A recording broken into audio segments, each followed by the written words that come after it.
வேண்டா வெறுப்பா தான் இருக்கக்கூடிய கட்சிகள் எல்லாமே வந்து பாஜகவை அணுகுறாங்க. 100% வேண்டா வெறுப்பா தான் இந்த கூட்டணி கட்சிகள் அணுகுறாங்க. given a choice, நான் மறுபடியும் சொல்றேன், ஒரு வாய்ப்பு கிடைத்தால் பெரிய கட்சிகள் யாருமே பிஜேபி கிட்ட போக மாட்டாங்க. வேற வழி இல்லாம அதிகாரம் கையில இருக்கிறதால அதிகாரத்தை பயன்படுத்தி கட்சிகளை தன்னுடன் இழுக்கிறது பிஜேபி. அவ்வளவுதான், அதுக்கு மேல அதுல பேச ஒண்ணுமே கிடையாது. ஒரு பிரஸ் மீட்டை நடத்துறதுக்கு இவ்வளவு தகுதித்தம் போடக்கூடிய பாஜக தமிழ்நாட்டில் ஆட்சி அமைச்சதுன்னா துக்ளக் தர்பாருக்கு இணையான ஆட்சி இங்கு வழங்கும் என்பது மட்டும் உறுதி என்று இதிலிருந்து நமக்கு நல்லாவே தெரியும்.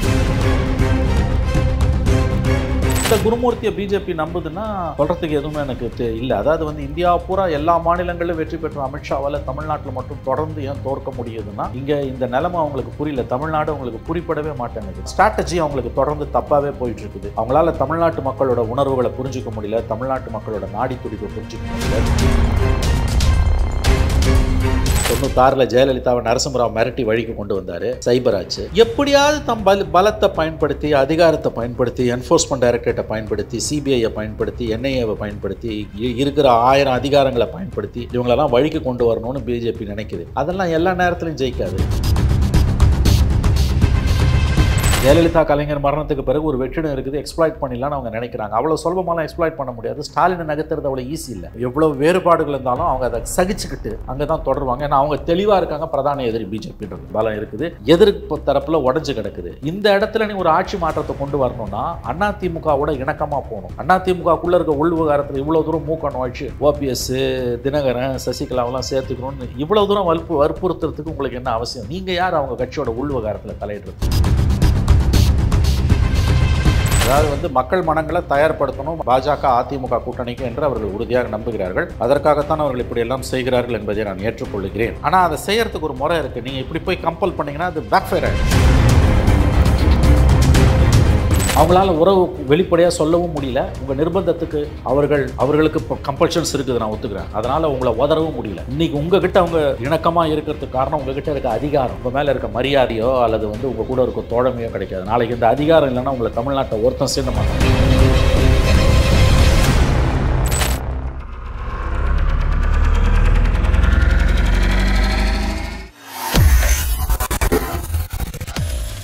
வேலை வேண்டுமா?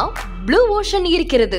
10th 12th டிப்ளமோ டிகிரி படித்தவர்களுக்கு உணவு, தங்குமிடம், இஎஸ்ஐ, பிஎஃப் இன்சூரன்ஸ் உள்ளிட்ட சலுகைகளுடன் அனுபவத்திற்கேற்ற நல்ல சம்பளம் 15,000 முதல் 30,000 வரை. பெண்களுக்கு முன்னுரிமை. 2000க்கும் மேற்பட்ட வேலை வாய்ப்புகள் உள்ளன. இப்போதே தொடர்பு கொள்ளுங்கள். Blue ocean.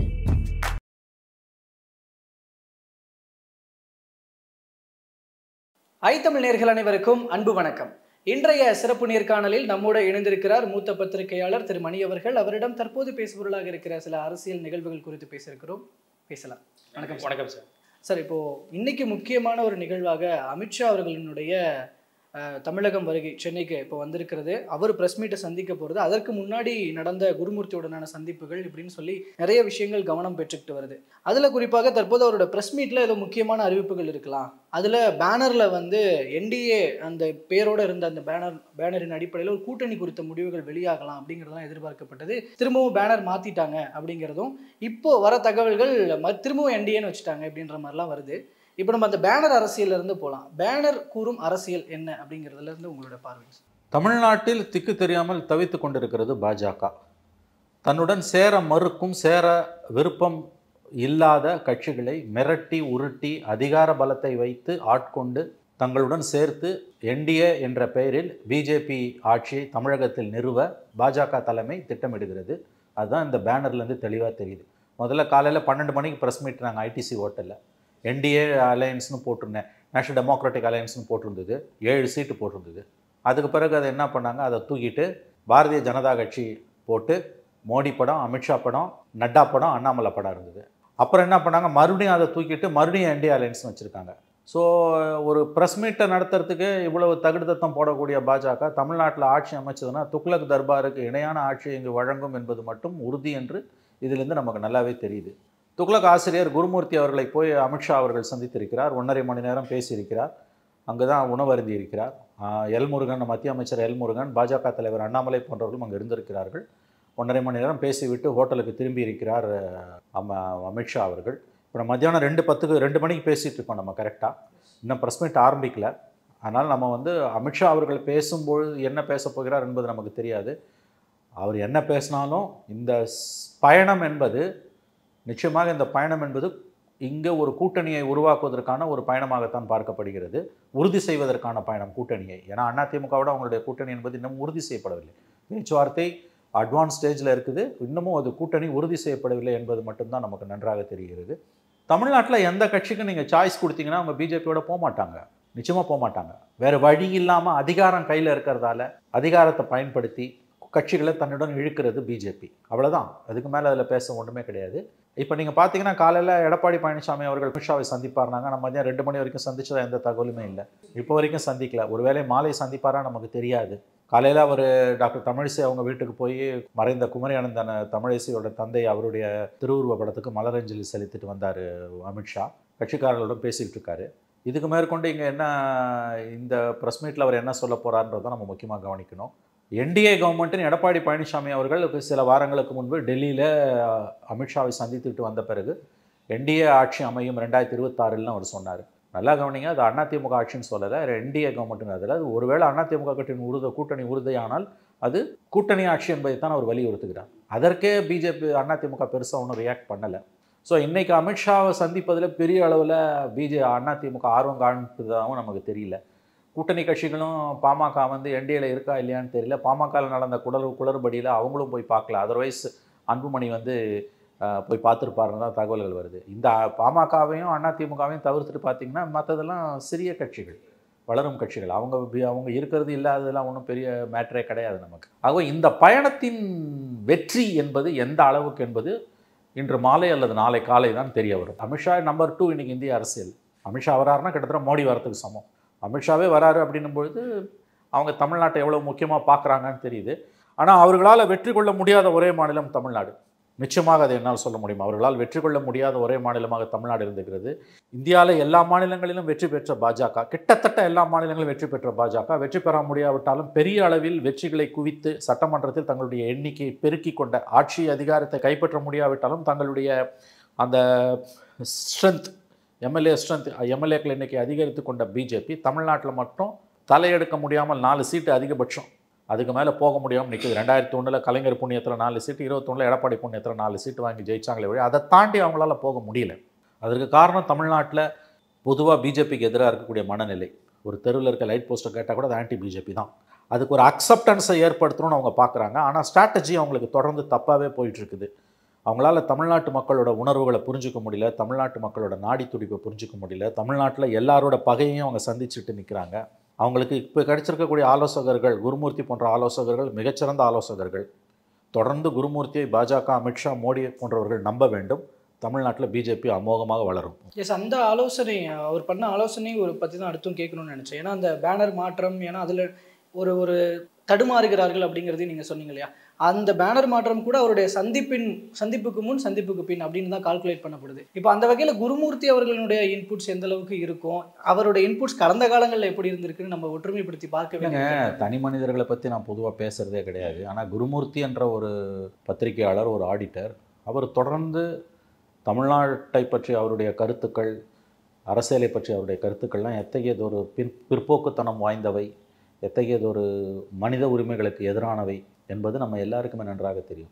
சோ ராமசாமி அவர்கள் துக்ளக் பத்திரிகை ஆசிரியராக இருந்தபொழுது இவ்வளவு மோசமாக நடந்து கொண்டதில்லை. அவருக்கும் வந்து ப்ரோ பிஜேபி மைண்ட் செட் தான் இருந்தது. பாஜக ஆதரவு மனநிலையில் தான் இருந்தார். அவரும் திமுகவை எதிர்த்தார்.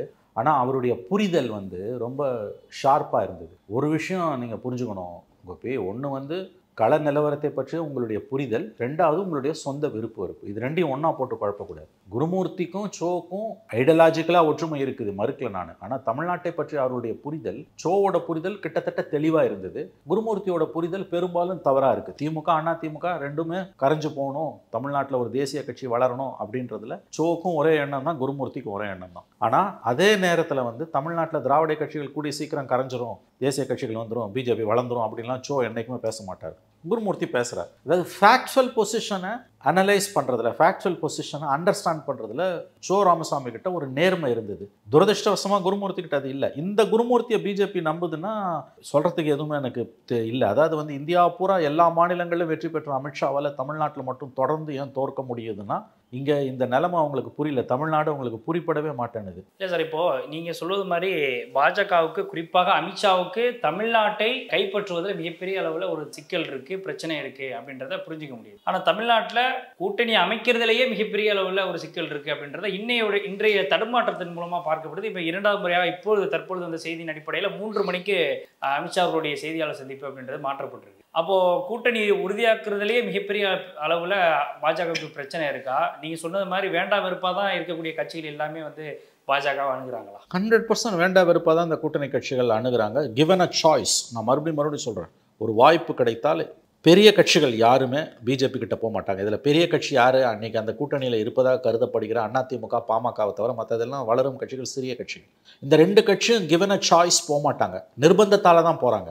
அதிமுகவுக்கு 2017-21 அதிமுக ஆட்சியில் நடைபெற்ற அலங்கோலங்கள், அது குறித்த கோப்புகள் மோடி மேசையில் தூங்குவதால் எந்த நேரமும் அவை தூசி தட்டி எழுப்பப்படக்கூடிய வாய்ப்பு இருப்பதால் இவர்கள் அதிமுக பிஜேபி கூட்டணியை நோக்கி போவது என்பது தவிர்க்க முடியாதது. கட்டுண்டு கிடக்கிறார்கள். பாமகவுக்கு அன்புமணி மேலே இருக்க கேஸ் இருக்குது. ஸோ அண்டர் கம்பல்ஷன், ஆங்கிலத்தில் சொல்கிறேன், நிர்பந்தத்தால் தான் இவர்கள் பிஜேபிக்கு நகர்கிறார்கள்.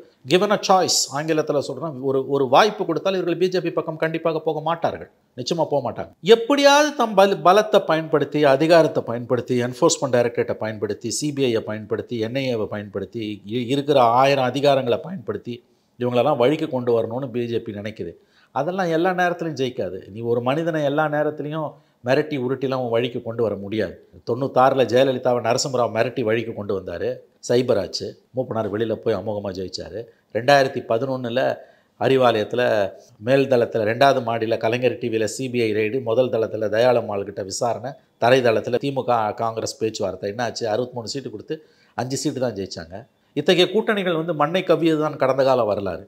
இன்னொன்று, எலெக்ஷனுக்கு 1 வருஷம் முன்னாலேயே இவ்வளோ அவசரத்தை எதுக்கு காட்டணும்? நான் தான் சொல்கிறேன், எல்லா மாநிலங்கள்லையும் வியூகம் வகுத்து பெரும்பாலான மாநிலங்களில் ஜெயிச்சு ஆட்சி அமைக்கிற, ஜெயிக்க முடியாத மாநிலங்களில் கூட கணிசமான வெற்றிகளை குவிக்கிற பாஜக தமிழ்நாட்டில் தொடர்ந்து மண்ணை கவர்றதுக்கு காரணம் இந்த மண்ணோட மகிமை. இந்த மண்ணோட மகிமைன்னா உடனே இது பெரியார் மண், அண்ணா மண், அந்த டைலாகெல்லாம் திராவிட மண், அந்த டைலாகுள்ள நான் போக விரும்பலை.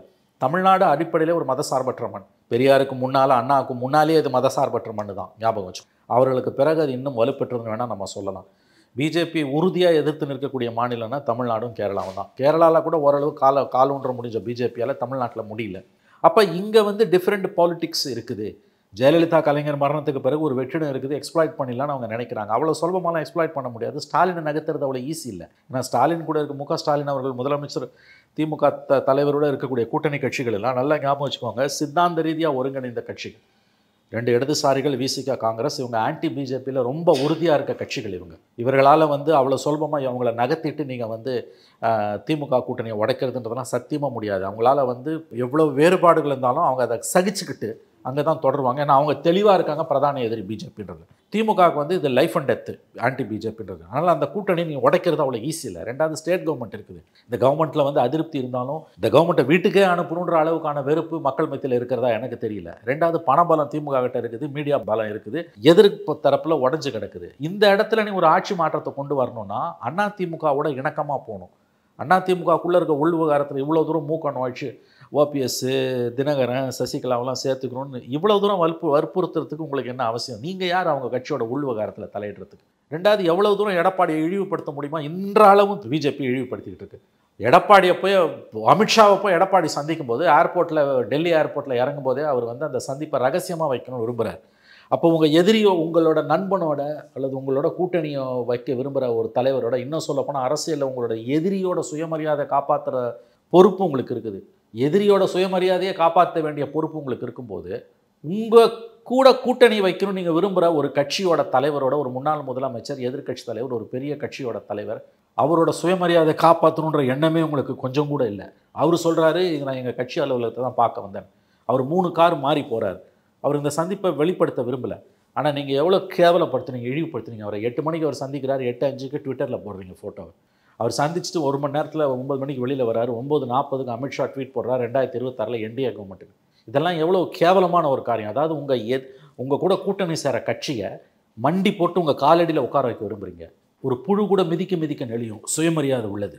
அப்படி இருக்கும்போது ஒரு கட்சி, அந்த கட்சியோட சுயமரியாதையை சதைக்கிற வேலையில் நீங்கள் இறங்குறீங்க.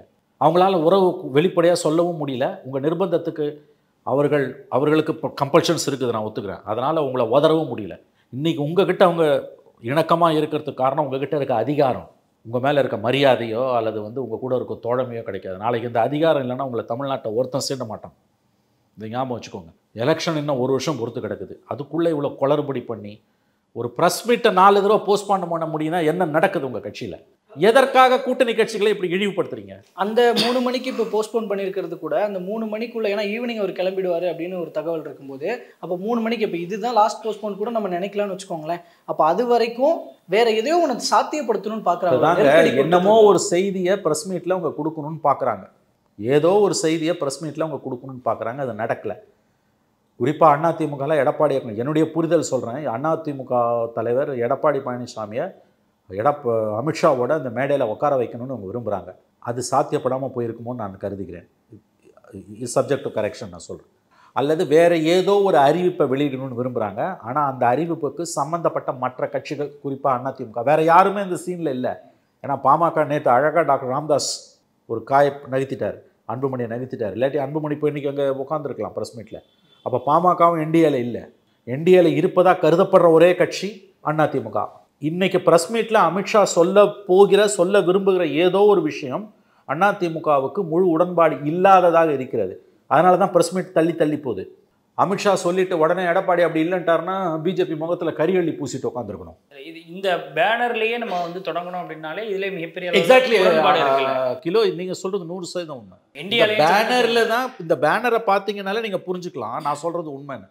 அதாவது பொதுவெளியில் இருக்கு இல்லையா, உங்கள் நல்லா அதை கண்ணை திறந்து பார்த்தீங்கனாலே புரிஞ்சுக்கலான்வாங்க. எழுதணும்னு அவசியம் இல்லை, பேசணும்னு அவசியம் இல்லை. ஒரு கேலி சித்திரமோ, ஒரு ஃபோட்டோவோ, ஒரு விஷுவலோ சில செய்திகளை உங்களுக்கு சொல்லிவிடும். ஃபோட்டோ ஸ்பீக்ஸ்னுவாங்க, விஷுவல் ஸ்பீக்ஸ்னுவாங்க. ப்ரெஸ் மீட்டில் அமித்ஷா சொல்ல விரும்புகிற ஒரு விஷயத்துக்கு ஏடிஎம்கே கிட்டேருந்து கன்கரன்ஸ் இல்லை. அதனால தான் இது தள்ளி போகுது. எதற்காக இவ்வளவு அவசரம்? இன்னும் 1 வருஷம் இருக்குது. தன்னோட கூட்டணி கட்சிகளோட தன்மானத்தை காப்பாற்ற வேண்டிய பொறுப்பு தனக்கு இருக்குது என்கின்ற குறைந்தபட்ச நேர்மை கூட பிஜேபி கிட்ட இல்லை. இல்லை சார், இதில் இன்னொரு பக்கம், நீங்கள் இன்னும் 1 வருஷம் தேர்தலுக்கு இருக்குது அப்படின்றது ஒரு பக்கம் எடுத்துட்டாலும் கூட மக்களை அதுக்கு முன்பாகவே தயார்படுத்தணும். ஒரு என்டி அலையன்ஸோ இல்லை அதிமுக தலைமையிலான ஒரு கூட்டணியோ, இரண்டையும் நம்ம ஒரு வரக்கூடிய தேர்தலுக்கு முன்பாகவே மக்களை அந்த மனநிலைக்கு கொண்டு வரணும், ஒரு மைண்ட் செட்டை கிரியேட் பண்ணணுங்கிறதுக்காக அதுக்கான முயற்சிகளில் இப்பொழுதுலேருந்தே பாஜகவும் அமித்ஷாவும் அதில் இறங்கியிருக்கிறாங்க அப்படின்னு. எக்ஸாக்ட்லி, அது உண்மை. அதாவது மக்கள் மனங்களை தயார்படுத்தணும் பாஜக அதிமுக கூட்டணிக்கு என்று அவர்கள் உறுதியாக நம்புகிறார்கள். அதற்காகத்தான் அவர்கள் இப்படியெல்லாம் செய்கிறார்கள் என்பதை நான் ஏற்றுக்கொள்கிறேன். ஆனால் அதை செய்கிறதுக்கு ஒரு முறை இருக்குது. நீங்கள் இப்படி போய் கம்பல் பண்ணிங்கன்னா அது பேக்ஃபயர் ஆகிடும். இது அதிமுகவோட சம்மதத்தோடு அது நடக்கணும். அதிமுக பாஜக கூட்டணி உறுதி என்பதை அதிமுக சம்மதத்துடன் மக்கள் மனங்களை தயார்படுத்தக்கூடிய அந்த வேலை நடக்கணும். தன்னிச்சையாக ஒரு கை தட்டினா ஓசை வராதுங்க, 2 கை தட்டணும். ஏங்க இது ரொம்ப சிக்கலான விஷயங்க. ஒரு அலையன்ஸுன்றது 2 தனிநபர்கள் நினச்சா நடக்காது. நான் சொல்கிறேன், அலையன்ஸை பற்றி ஃபார்மர் பிரைம் மினிஸ்டர் சந்திரசேகர் சென்னையில் அவர் பதவி விட்டு இறங்கி சில நாட்கள் பொறுத்து இங்கே வந்தப்போ 90களின், அதாவது 92 93 ப்ரெஸ் மீட்டில் சொன்னார். ஒரு 30 வருஷம் தான் ஞாபகம் இருக்குது. அது ஒரு பிரசவ வேதனை. ஒரு கூட்டணி அமைவது என்பது 2 தனிநபர்களோட விருப்பத்தின் அடிப்படையிலையோ அல்லது ஒரு தரப்பினுடைய சீரியஸான ஒரு கம்பல்ஷன் அடிப்படையிலையோ ஒரு கூட்டணியெல்லாம் உருவாக முடியாது. அது 2 தரப்புக்கும் மத்தியில் இருக்கக்கூடிய அந்த உணர்வுகள் என்பது, அந்த கெமிஸ்ட்ரி ஒர்க் அவுட் ஆகணும், அந்த புரிதல் ஏற்படணும். நீங்கள் கூட்டணி வைக்கிற கட்சிக்கு நீங்கள் அவர்களை ஆக்கிரமிக்கிறீர்கள், அவர்களை டாமினேட் பண்ணுகிறீர்கள் என்ற எண்ணம் வறுமையானால் அந்த கூட்டணி ஜெல்லே ஆகாது. இந்த குறைந்தபட்ச புரிதல் அமித்ஷா அவர்களுக்கு இல்லை. இவங்க தங்கள்கிட்ட இருக்கக்கூடிய மத்திய அரசோட அதிகாரத்தை பயன்படுத்தி மிரட்டி அதிமுகவை வழிக்கு கொண்டு வரணும்னு நினைக்கிறாங்க. அது சத்தியமாக அது நடக்காது. அப்படி நடந்தாலும் அது விளங்காது. இப்போ இன்னொரு பக்கம் இதே நேரத்தில் தான் நம்ம இந்த பேசிட்டு இருக்கக்கூடிய நேரத்தில் ஒரு பக்கம் செய்தியாளர் சந்திப்புக்கான எல்லா வேலைகளும் போயிட்டுருக்கு. அதில் பல்வேறு தடுமாற்றங்கள், சிக்கல்கள் போயிட்டு இருக்கிறது நம்மளால் பார்க்க முடியுது. இன்னொரு பக்கம் பாஜக தலைவர் தேர்ந்தெடுப்பதற்கான ஒரு விருப்ப மனு தாக்கலும் போயிட்டுருக்கு. நேனா நாகேந்திரன் இப்போ கமலாலயத்துக்குள்ளே நுழைஞ்சிருக்கிறாரு, அண்ணாமலையும் போயிருக்கிறாரு. இன்னொரு பக்கம் அண்ணாமலை தலைவர் பதவியிலே தொடரணும் அப்படின்னு சொல்லிலாம் அண்ணாமலை ஆதரவாளர்கள்லாம் கோஷமிட்டுறதையும் நம்மளால் செய்திகள் மூலமாக பார்க்க முடியுது. இப்போ பாஜக தலைவர் விருப்பமனு தாக்கல் செய்வதற்காக இந்த போஸ்ட்போன் அப்படின்றது நடந்திருக்கும் அப்படின்னு புரிஞ்சுக்கலாமா? இதுக்கும் அதுக்கும் சம்மந்தம் இல்லைன்னு நான் நினைக்கிறேன். இது ஏடிஎம்கேவோட அவங்களுக்கு இருக்கக்கூடிய ஏதோ ஒரு சிக்கல் தான் இந்த ப்ரெஸ் கான்ஃபரன்ஸ் போஸ்ட்போன் ஆகிறதுக்கு காரணம். பிஜேபி தலைவர் தேர்தலுக்கும் இந்த ப்ரெஸ் கான்ஃபரன்ஸ் போஸ்ட்போன் ஆகிறதுக்கும் எந்த சம்மந்தமும் இல்லைன்னு நான் நம்புகிறேன். There are some serious differences. ஏதோ ஒரு இஷ்யூ அவங்களுக்கு ஏடிஎம்கேவோட ஓடிட்டு இருக்குது. இப்படிலாம் 12 மணிக்கு 1:30 மணிக்கு 2 மணிக்கு 3 மணிக்கு அது நடக்கும்னு கூட தெரியாது. 4 மணி 5 மணி கூட ஆகலாம். இது விருப்பமனுன்றது ஏற்கனவே ஃபிக்ஸ் ஆன time. And it all looks like Nainar தான் தலைவர்னு தெரியுது. ஏன்னா அவரை தவிர யாருமே வேட்புமனையை போட போகிறதில்ல. அண்ணாமலை அவர் சொல்லிட்டார் ஏற்கனவே. இந்த கோஷம் போடுறதுனா அதெல்லாம் ஸ்டேஜ் மேனேஜ்டு, அது இவங்களே ஏற்பாடு பண்ணுவாங்க. அல்லது சம்மந்தப்பட்டவங்களே தொண்டர்கள் வந்து உணர்ச்சி மிகுத்தில் கூட கத்தலாம். அண்ணாமலை அமைதியாக இருக்க சொல்லி அவ்வளோதான். அது வழக்கமான டைலாக் நாடகம். அதெல்லாம் அது அவங்க கட்சி உள்விவகாரம். அதை பற்றி நம்ம இப்போ பெருசாக கவலைப்பட வேண்டிய அவசியம் இல்லை. பிஜேபி தலைவர் தேர்தலுக்கும் ப்ரெஸ் கான்ஃபரன்ஸ் தள்ளி போகிறதுக்கும் எந்த சம்மந்தமும் இல்லை கிலோ. இது ஏடிஎம்கேவோட பிஜேபிக்கு இருக்கக்கூடிய மிகப்பெரிய உரசல் சம்மந்தப்பட்ட விஷயம். மறுபடியும் சொல்லுகிறேன், ஏதோ ஒரு அறிவிப்பை அமித்ஷா வெளியிட விரும்புகிறார். ஆனால் அந்த அறிவிப்புக்கு அதிமுகவிடமிருந்து எந்த விதமான சம்மதமும் கிடைக்காத காரணத்தால் அதிமுக பாஜக இடையேயான உறவில் வந்து மிகப்பெரிய முட்டுக்கட்டை இருக்கிறது. அதுதான் வந்து இது தள்ளி போவதற்கு காரணம் என்று நான் பார்க்கிறேன். இன்னொரு ஆங்கிளே நம்ம பார்க்க வேண்டியிருக்கு சார். ஏன்னா ஏற்கனவே அண்ணாமலைக்கும் எடப்பாடி பழனிசாமி அவர்கள் குறிப்பாக அதிமுகவுக்கு எதிராக கடுமையான முறையில் விமர்சனம் பண்ணார் அண்ணாமலை. இப்போ அவர் வந்து பதவியில் தொடரக்கூடாதுங்கிற ஒரு டிமாண்டை அதிமுக ஏற்கனவே வச்சுருந்தாங்க அப்படின்ற ஒரு செய்திகள்லாம் வெளியில் வந்துச்சு.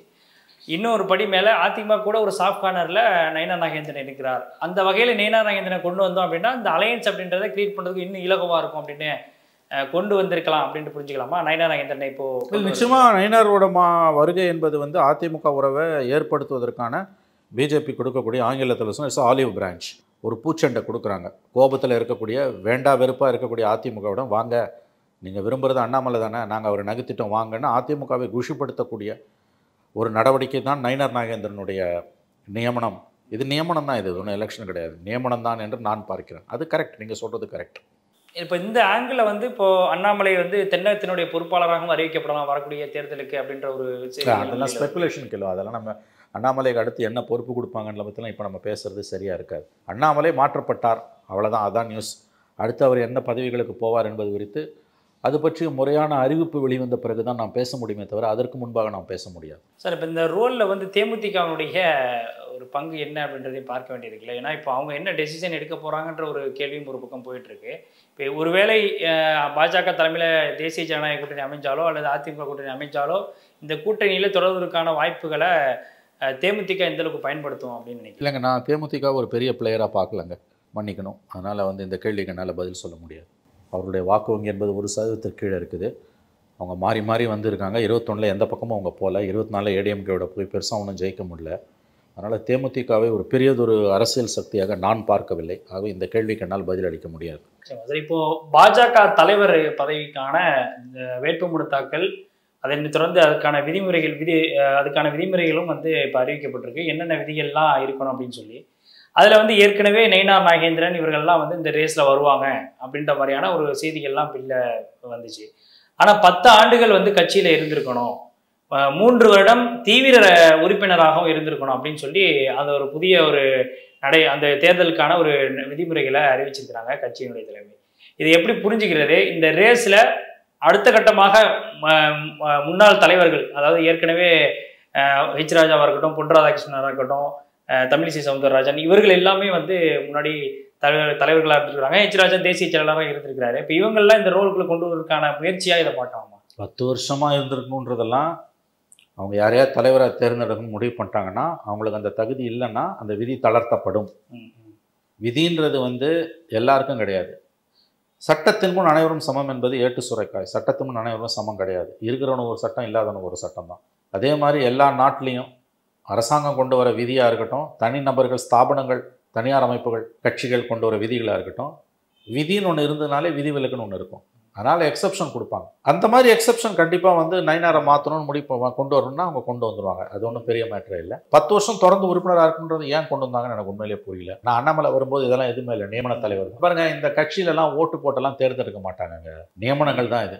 ஓட்டு போட்டு தேர்ந்தெடுக்கிறத தலைமை விரும்பாது. தலைமை ஒருத்தரை தேர்ந்தெடுச்சிருச்சு, அவரை நீங்கள் தேர்தலில் நிற்க சொன்னால் அவர் தோத்தே போவார். எல்லா கட்சியிலையும் அதான் நிலைமை. பொதுக்குழு உறுப்பினர்கள் ஒரு ஃபார்மாலிட்டி, எல்லா கட்சியிலையும் அதான் நிலைமை.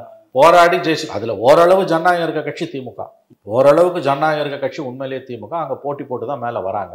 ஆனால் அங்கேயே கூட ஒரு மாவட்ட செயலாளரை தனக்கு பிடிக்கல, கலைஞர் காலத்திலே நான் பார்த்துருக்கேன், ஒரு மாவட்ட செயலாளர் தான் விரும்பினவர் தோத்துட்டாருன்னா ஏதாவது ஒரு காரியத்தை, ஏதாவது ஒரு பிரச்சனையை கிளப்பி அந்த தேர்தலை ரத்து பண்ணுவாங்க, ரத்து பண்ணி மறுபடியும் தேர்தல் நடத்துவாங்க. அந்த மாதிரி 3 தடவை 4 தடவை நடந்த தேர்தல்லாம் இருக்குது திமுகவில். ஆனால் அங்கே ஒரு டெமோக்ராட்டிக் ப்ராசஸ் இருக்குது. எல்லாரையும் அப்படி கலைஞர் பண்ண மாட்டார். பெரும்பாலானவங்க தேர்ந்தெடுக்கப்பட்டு தான் வருவாங்க, போட்டி போட்டு வான்னு தான் சொல்லுவார். உங்களுக்கு அந்த ஜனநாயகம் மற்ற கட்சிகள் இல்லை, அது திமுகவில் மட்டும்தான் இருக்குது, என்னால் உறுதியாக சொல்ல முடியும். பிஜேபியிலலாம் உங்களுக்கு அவங்க ஒருத்தர் தலைவராக என்னென்ன அமித்ஷா ஃபிக்ஸ் பண்ணியிருப்பாருங்க, மோடி அமித்ஷாவும் ஃபிக்ஸ் பண்ணியிருப்பாங்க. அது யாருன்னு தெரியல. அந்த நபரை தேர்தலில் போட்டி வெற்றி பெற செய்கிறதுன்றதெல்லாம் அவங்க விரும்ப மாட்டாங்க. ஒருவேளை தோத்துட்டாருன்னா அசிங்கமாயிடல, தோத்த பிறகு நீ திணிக்க முடியாது.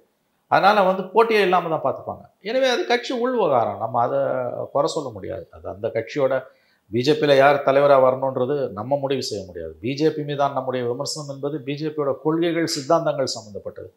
பிஜேபி உள்ளே இருக்கக்கூடிய விவகாரங்களில் யார் தலைவர், யார் உட்காரணும், யார் நிற்கணும் அப்படின்றதெல்லாம் அந்த கட்சியோட உள் விவகாரம். நமக்கு அதுக்கு எந்த சம்மந்தமும் கிடையாது. இப்போ இல்லை அரசியல் உள்நோக்கர்கள் சிலர் அதை சொல்லும் பொழுது, இந்த விதிகள் எல்லாம் கொண்டு வரப்பட்டது ஆர்எஸ்எஸ்னுடைய பின்புலம் கொண்ட ஒரு நபரை கட்சியினுடைய தலைவர் ஆக்கணும் அப்படிங்கிறதுக்காக தான் கொண்டு வரப்பட்டிருக்கிறாங்க அப்படின்னு நான் புரிஞ்சுக்கிறேன் அப்படின்ற வகையிலாம் பேச இருக்கலாம். என்ன தப்பு அதில்? அவங்க கட்சி ஆர்எஸ்எஸ் தான் அந்த ஸ்தாபனத்தையே இயக்குது, தாய் ஸ்தாபனமே ஆர்எஸ்எஸ் தான். அது உண்மையாக கூட இருக்கலாம். So what? ஆர்எஸ்எஸ் தான் பிஜேபியோட தாய் ஸ்தாபனம், ஆர்எஸ்எஸோட அரசியல் பிரிவு தான் பிஜேபி, பிஜேபியோட சித்தாந்த தாய் தான் ஆர்எஸ்எஸ். விதிகள் அப்படி தான் வகுக்கப்படும். அதுதான் கிலோ நான் சொல்கிறேன். It's internal matter. அதில் நம்ம எந்த விமர்சனத்தையும் சரி தப்பு நம்ம எதுவுமே சொல்ல முடியாது. அவங்க கட்சி விவகாரம். இல்லை, இதில் இன்னொரு பார்ட்டில் அவங்களுடைய ஃபியூச்சர் அப்படின்றதை நம்ம பார்க்க வேண்டிய சார். ஏன்னா பாஜக தலைவராக இப்போ கடந்த 3 வருடங்களாக அண்ணாமலையை ஒரு முகமாக காமிச்சிருக்கிறாங்க. பல இடங்களில் தமிழ்நாடு முழுக்க ஒரு கட்சியை கொண்டு போய் சேர்த்திருக்கிறாரு. பெரிய அளவில் இளைஞர்களுடைய ஆதரவே அவர் பெற்றிருக்கிறாரு அப்படின்ற ஒரு பார்வையெல்லாம் வைக்கப்படுதில்ல. இப்போ இதெல்லாம் அண்ணாமலை இல்லை அப்படின்ற பட்சத்தில் அந்த ஸ்பேஸை திரும்ப பெறுவதற்கான வாய்ப்புகள், புதிய தலைவர் வந்தாங்கன்னா அப்படின்னா அதுக்கான வாய்ப்புகள் குறைவாயிரும்ல. இப்போ அது மாதிரியான ஒரு சூழ்நிலை எப்படி? வாய்ப்புகள் குறைவானா உங்களுக்கு நல்லது தானே, நீங்கள் அதை பற்றி கவலைப்படுறீங்க? நீங்கள் என்ன உங்களை சொல்லலை, இந்த கருத்தை முன்வைப்பவர்களை சொல்கிறோம். பிஜேபி எக்கட கட்டு போட்டு உங்களுக்கு என்ன கவலை? சித்தாந்த ரீதியாக பிஜேபி எதிர்ப்பவர்கள் அதை ரசிக்க வேண்டும், அது குறித்து எதற்காக கவலைப்பட வேண்டும்? அண்ணாமலை பிஜேபியை தமிழ்நாட்டில் பிரபல்யப்படுத்தினார்ன்றது உண்மைதான். ஆனால் அண்ணாமலை அவர்களோட கட்சி முடிஞ்சிருமா என்ன? ஆங்கிலத்தில் சொல்லுவாங்க, மென் மே கோ, இன்ஸ்டியூஷன் வில் பி தேர்னுவாங்க. இது மாதிரி உங்களுக்கு நபர்கள், தனிநபர்கள் வருவார்கள் போவார்கள், கட்சி தானே பிரதானம். அப்படி தான் அவன் பார்ப்போம். அண்ணாமலைக்கு பிறகு வரக்கூடியவர்களால் கட்சியை அந்த அளவுக்கு தமிழ்நாட்டில் பாப்புலரைஸ் பண்ண முடியுமான்னு நீங்கள் கேட்குறீங்க. குறைவு, வாய்ப்பு குறைவு. நல்லதோ கெட்டதோ தடாலடியாக ஏக்கர் கணக்கில் போய் பேசுவார், அதெல்லாம் யாராலையும் பேச முடியாது. வாயில் வந்ததெல்லாம் பேசுவார். சீமான் கூட சமீபத்தில் சவுக்கால் அடிச்சுப்பார், தன்னை தானே சவுக்கால் அடிச்சுப்பார். அந்த மாதிரிலாம் யாராலையும் செய்ய முடியாது. ஏன்னா இப்போ ஒரு பாப்புலரைஸ் பண்ணியிருக்கின்றது மேக்ஸிமம். இதுக்கு மேலே கட்சி வளருமான்னு நமக்கு தெரியாது. ரெண்டாவது, ஏடிஎம்கேவோட அனுசரணையாக போகக்கூடிய ஒருவரை தான் பிஜேபி தலைமை இங்கு தலைவராக நியமிக்க விரும்புது. அதனால் அண்ணாமலை மாற்றப்படுகிறார், அவ்வளோதான். இதில் நம்ம தப்பு ரைட்டுன்னு எதுவுமே சொல்ல முடியாது, கண்டிப்பாக சொல்ல முடியாது. அவங்க உள்விவகாரம். பாமக விஷயத்தை நம்ம பேசும்போது அவங்க பொலிட்டிக்கல் ஸ்டாண்டை தான் நம்ம விமர்சித்தோம். மற்றபடி நம்ம அவங்களோட பார்ட்டி இன்டர்னல் மேட்டரை பற்றி எதுவுமே நம்ம பேசல, புரியுதுங்களா? அப்பாக்கும் மகனுக்குமான சண்டைக்கான காரணம் எதுன்னு நம்ம சொன்னோம். சரி தப்புன்னு கூட நம்ம ஆர்கியூ பண்ண முடியாது. இதில் திடீர்னு நிறுவனர் நான் தான் தலைவர்னு உட்காந்துக்கிறாருன்னா அப்போ உங்கள் கட்சியில் பைலானே ஒன்று கிடையாதா? இது என்ன கட்சி? அப்போ இந்த கேள்வி வரும். இதனால தான் விமர்சிக்கணும். சரி தப்புன்னா நம்ம எதை பற்றியுமே பேச முடியாது. பிஜேபியில் அதை கூட பேச முடியாது. அவங்க உட்கட்சி விவகாரம், அவங்க யாரை வேணால் தலைவராக கொண்டு வரட்டும். ஆர்எஸ்எஸ் பெண்புலம் கொண்டவர்களை தலைவராக்குவதற்காகத்தான் இந்த 10 ஆண்டுகள் உறுப்பினராக இருக்கணும் விதிமுறைகள் வகுக்கப்பட்டதுன்னா அது அவங்க உள் விவகாரம். நம்ம என்ன அதை பற்றி சரி தப்புலாம் நம்ம ஒன்றும் சொல்ல முடியாது. அது என்னன்னு பார்க்கணும், அவ்வளோதானே தவிர அதை தாண்டி ஜட்ஜ்மெண்ட் எழுதுகிற உரிமை நமக்கு இல்லைன்னு எனக்கு தோணுது.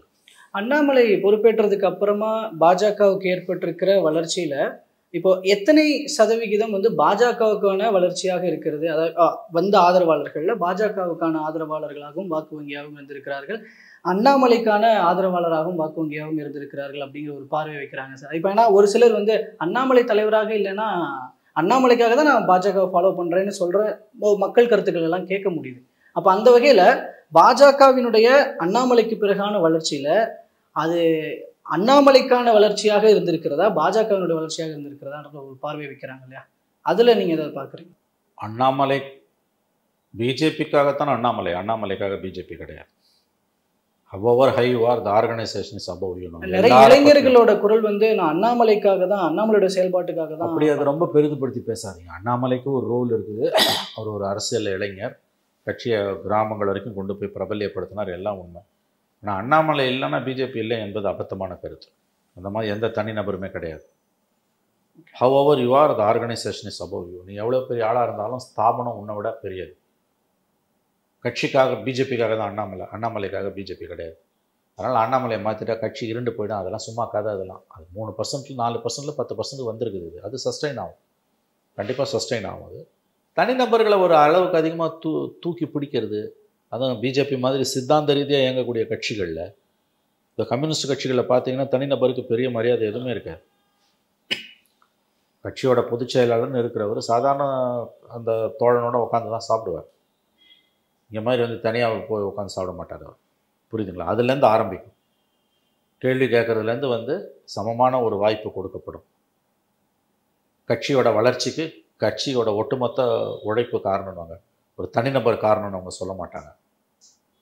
இங்கே தனிநபராக பிஜேபியும் அப்படிப்பட்ட கட்சி தான், ஆர்எஸ்எஸ் சித்தாந்தத்தில் இயங்குகிற கட்சி. கம்யூனிஸ்டுகளும் பிஜேபிக்குமான ஒற்றுமை என்பது தனிநபர்களை சார்ந்த கட்சிகள் அல்ல, அவை சித்தாந்த பின்புலத்தில் இயங்கக்கூடிய ரெண்டே கட்சிகள் இந்தியாவில், பிஜேபியும் கம்யூனிஸ்டுகளும். ஆனால் அன்ஃபார்ச்சுனேட்லி ஆர் ஃபார்ச்சுனேட்லி மோடி வந்த பிறகு அந்த ஃபேக்டர் அதிகமாகுது இன்றைக்கி. ஆனால் ரொம்ப நாள் அது ஓடாது. அந்த கட்சியோட கட்டமைப்பை அதை அனுமதிக்காது. தேச அளவுலேயே அனுமதிக்காதுன்னு போது மாநில அளவில் எப்படி அனுமதிக்கும்? அண்ணாமலை என்ற தனிநபரை வந்து தூக்கி வச்சு கொண்டாடுறதும், அண்ணாமலை இல்லைன்னா பிஜேபி இல்லைன்றதும், பிஜேபியால் அண்ணாமலையா, அண்ணாமலையால் பிஜேபியான்னு பேசுவதும் அபத்தமானது. பிஜேபிக்காகத்தான் அண்ணாமலை. பிஜேபியை நீக்கிட்டு அண்ணாமலையை பாருங்கள், அவர் யார்? கொஞ்சம் பாருங்கள். பிஜேபியை நீக்கிட்டு அண்ணாமலையை பாருங்கள், அவர் யார்? ஃபார்மர் ஐபிஎஸ் ஆஃபீஸர், அவ்வளோதான். நாட்டில் 1,00,000 ஐபிஎஸ் ஆஃபீஸர் இருப்பான், அதில் ஒருத்தர் அவர். அண்ணாமலைக்கு அடையாளத்தை கொடுத்தது பிஜேபி. பிஜேபியை கொஞ்சம் மக்கள் மத்தியில் அறிமுகப்படுத்தினவர் அண்ணாமலை. அண்ணாமலை இல்லைன்னா நாளைக்கு அது இன்னொருத்தன் செஞ்சுருப்பான். அதனால் தனிநபர்களை இவ்வளோ தூரம் தூக்கி வச்சு பேசுறதுன்றது ஒரு ஜனநாயகத்தில் அழகே கிடையாது. அதுவும் நான் மறுபடியும் சொல்கிறேன், சித்தாந்த ரீதியாக இயங்கக்கூடிய கட்சிகள் இது நடக்காது. தமிழ்நாட்டில் அது நடக்குதுன்னா அது ரொம்ப நாள் ஓடாது. டெல்லியில் மோடியும் தமிழ்நாட்டில் அண்ணாமலையும் வச்சுட்டு நீங்கள் ரொம்ப நாள்லாம் நீங்கள் வந்து பிஜேபி மாதிரி சித்தாந்த ரீதியாக இயக்கிற கட்சிகளை ரொம்ப நாள் நடத்த முடியாது. அந்த அந்த அந்த அந்த கட்சியே, அதை இயக்கக்கூடிய ஆர்எஸ்எஸ்ஸே அவர்களை வெளியே நகர்த்திவிடும். ஸோ பொறுத்திருந்து பார்க்கலாம் சார். முக்கியமான அரசியல் விவகாரங்கள் சார்ந்து பேசியிருக்கிறோம். தொடர்ந்து பேசலாம். பல்வேறு தகவல்களை பகிர்ந்து கொண்டமைக்கு நன்றி சார்.